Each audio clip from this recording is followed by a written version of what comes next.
Jadi salah satu cara untuk mengenal Allah itu kenal takdirnya, kenal ukuran darinya. Nah, maka teman-teman, sahabat-sahabat yang melakukan Allah, di dalam Al-Quran ya, itu tidak begitu detail Allah membicarakan masalah ini. Allah Subhanahu wa Ta'ala menyebutkan kata qadaran muqtadira, ukuran yang sudah diukur, tapi konteksnya bukan takdir. Konteksnya sangat umum sekali.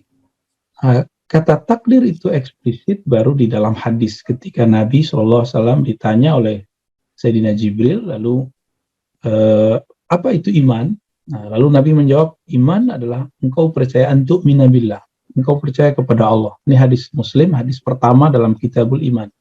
Lalu pakai dan doang, kepada Allah dan malaikatnya dan kitab sucinya dan nabi-nabinya dan para rasul, ya nabi-nabi dan para rasul, hari akhir.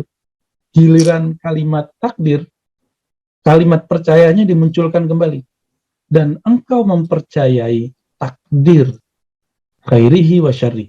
Jadi ada dua riwayat, ini saya coret-coret ya. Jadi ada dua riwayat dalam Sahih Muslim, ini hadis sahih. Satu hadis Sahih Muslim, hadis riwayat Muslim.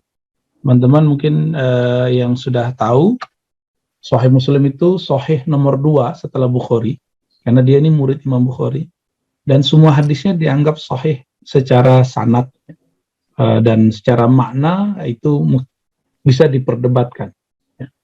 Ada riwayat dari sahabat Nabi namanya Ibn Umar.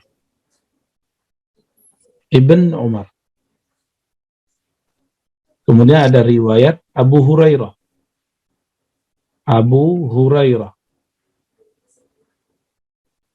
Ya, riwayat Ibnu Umar menyebutkan apa? Engkau percaya kepada takdir semuanya.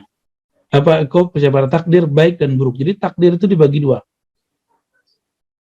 Takdir, dibagi di situ baik, buruk. Sedangkan di riwayat Abu Hurairah, lafaznya unik sekali. Disebutkan takdir, ya. Nah, kalimatnya tidak dibagi baik buruk, tapi disebutkan kullihi. Kullihi artinya semuanya.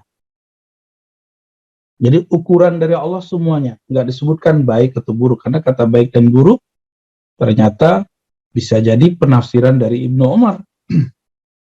Sedangkan dalam penafsiran Abu Hurairah tidak ada. Ini bukti bahwa meriwayatkan hadis boleh dengan makna, tidak mesti dengan lafaz. Lalu bagaimana cara kita menggabungkan ini dua sahabat Nabi yang pemahaman mereka sangat otoritatif dalam memahami takdir, ya. Kita coba lanjutkan, ya. Jadi kalau versi Ibnu Umar ini boleh kita sebut ala hamba, perspektif hamba. Jadi kita yang main. Misalnya kalau kita naik jabatan, kita menyebutnya takdir baik. Tapi bagi teman kita itu takdir buruk. Maka kita menganggapnya baik, tapi bagi teman kita dia nggak buruk. Tapi ada teman saya ketika dapat jabatan, dia malah istighfar innalillahi inna ilaihi raji'un. Bagi dia ini musibah. Bagi dia itu takdir buruk. Ya, nggak tahu itu buat-buat atau asli, ya. Jadi versi Ibnu Umar itu bahwa baik buruk itu perspektif hamba. Sakit itu menurut kita buruk, tapi bagi dunia kedokteran itu baik, karena itu jadi lahan ma'isyah, kehidupan mereka. Meskipun mereka senang ketika ada pasien sembuh, tapi kalau nggak ada yang sakit juga dunia kedokteran bisa hancur gitu. Nah, kita kalau dagang misalnya, bisnis, kalau kita lagi kurang rame permintaan order, bagi kita itu buruk. Ternyata yang rame teman kita, jualannya sama.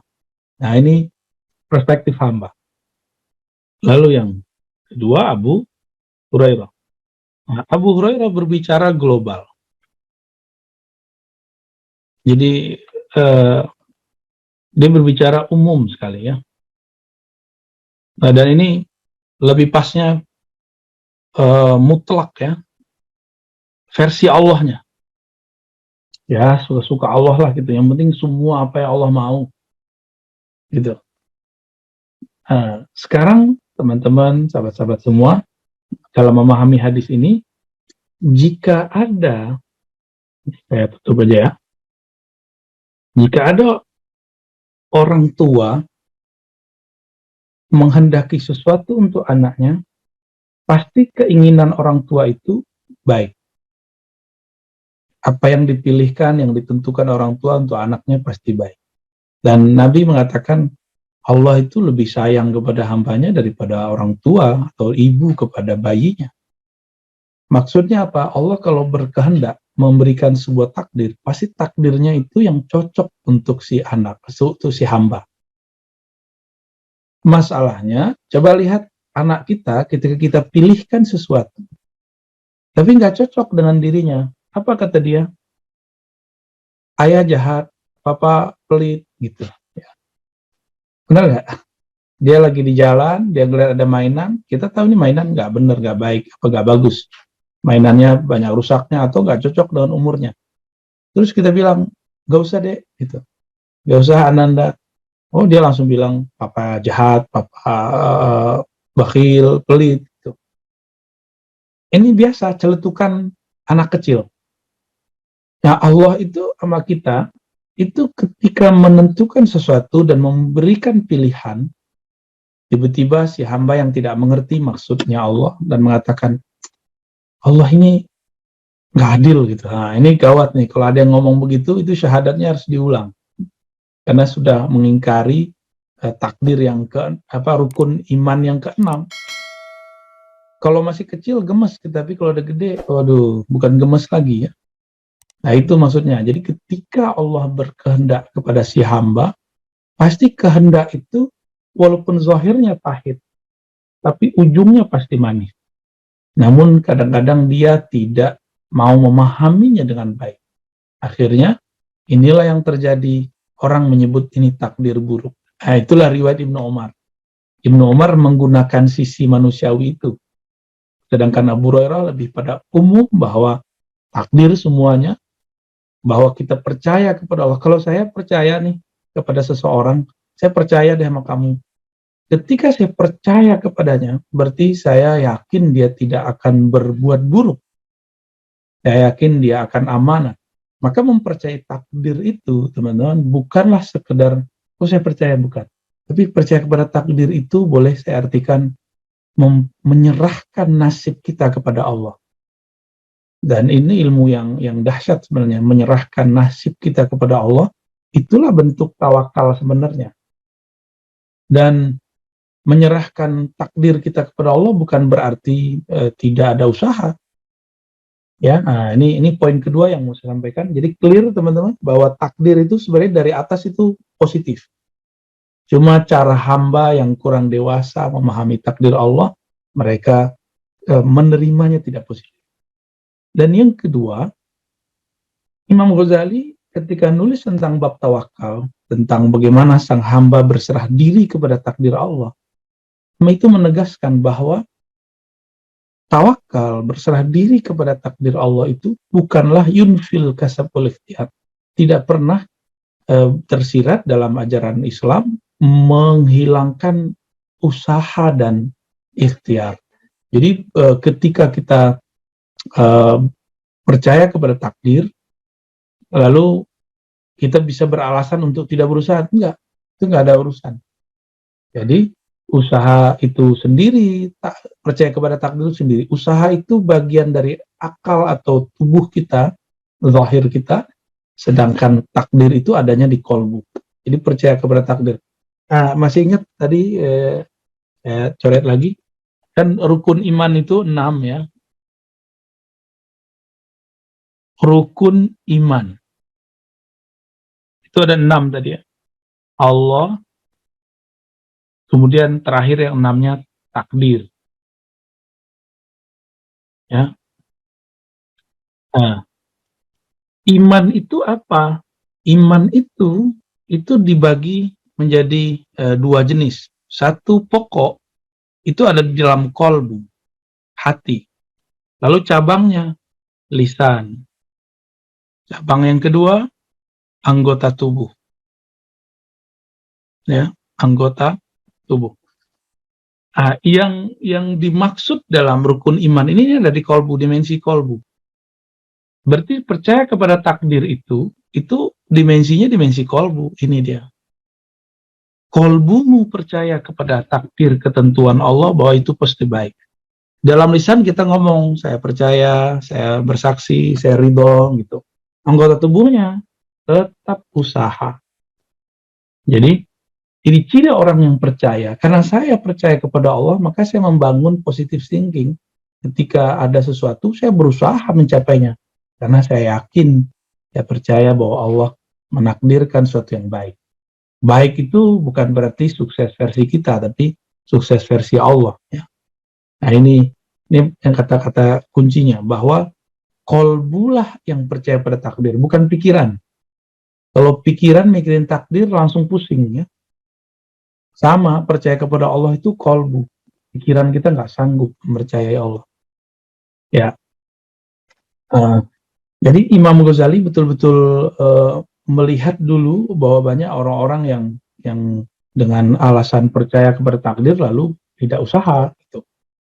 Tidak mau, misalnya ketika sakit nggak mau berobat, ketika ingin mendapatkan rezeki tidak mau mengejarnya, karena rezeki itu kan ada yang dicari, ada yang dia yang mencari kita ya. Kesembuhan juga sama, kesembuhan itu ada yang kita yang mencari kesembuhan, ada yang kesembuhan itu yang datang kepada kita dengan sendirinya, tentunya dengan takdir Allah SWT. Dan adakah perbedaan antara, ini poin ketiga, qada dan qadar? Ini jadi perdebatan panjang dari dulu. Jadi qada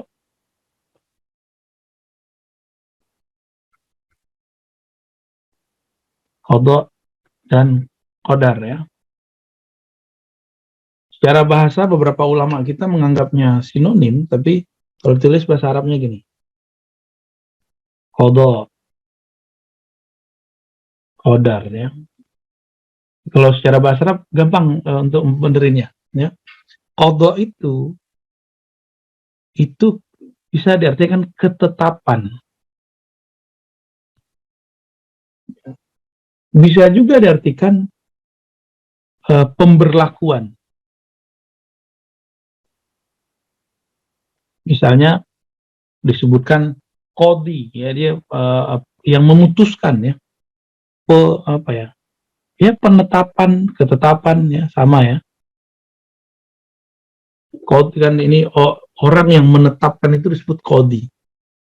Nah, maka disebut Rabbuka yaqdi gitu ya. Allah itu memutuskan, menetapkan. Nah, ketika Allah menetapkan, memberlakukan sesuatu, apa yang diberlakukannya? Tentu takdirnya. Makanya saya menganggap qada itu ketentuan dari Allah Subhanahu wa taala ya, ketentuan yang sudah Allah berlakukan.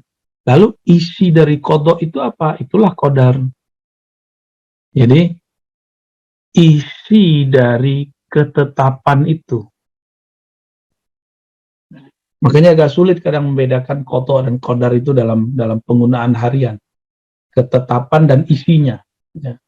Jadi ketika ada ketetapan dari pimpinan menetapkan hari ini mengenai suatu masalah. Nah, apa yang ditetapkan itulah qadar. Jadi ini satu kesatuan. Nah, beberapa ulama kita, ini kalau versi saya ya, kalau beberapa ulama kita menganggap ada dua perbedaan dibalik-balik, qada itu ketentuan, qadar itu berlakunya. Jadi kalau belum terjadi masih qada, kalau sudah terjadi qadar, takdir gitu. Ya. Lalu ada yang membalik, qadar itu belum terjadi, qada sudah terjadi. Nah, ini versi-versi ulama-ulama terdahulu. Tapi saya mengartikan dengan arti yang barusan, qada itu ketetapan Allah, sedangkan qadar itu isi ketetapan Allah. Dan lagi-lagi teman-teman, Allah ketika menetapkan sesuatu pasti yang terbaik untuk kita, ya, pasti yang terbaik. Cuma kita lah yang menerjemahkan bahwa itu baik atau tidak baik. Nah, lalu untuk apa Allah menetapkan sesuatu? Inilah yang dikatakan dalam Al-Quran, linabluwakum, untuk menguji kamu. Jadi goal dari takdir itu goalnya hanya satu aja, linabluwakum, ujian.